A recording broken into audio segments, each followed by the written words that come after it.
imi ni manyaja anya osisia pano mpavichi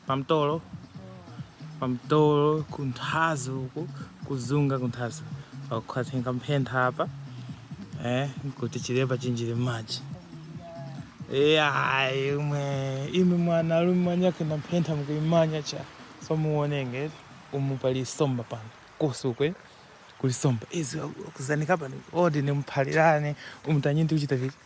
kuno ni sima ya mayao yosaya huku ni somba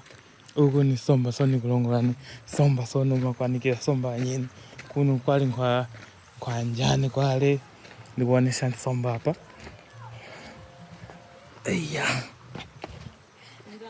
yewe kumba njambule kusomba hapa nyaimwe anyawasikwani namu ni mwanya usisi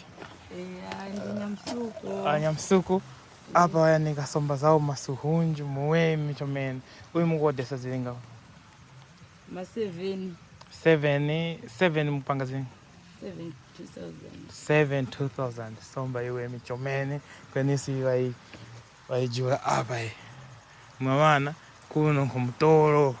wantu wakuveja somba wantu wakulia somba deli mkuona kasomba na sima ya mayao nyaku na nkuku izo wakueta hapa yayo wanyitu kuno mbazungo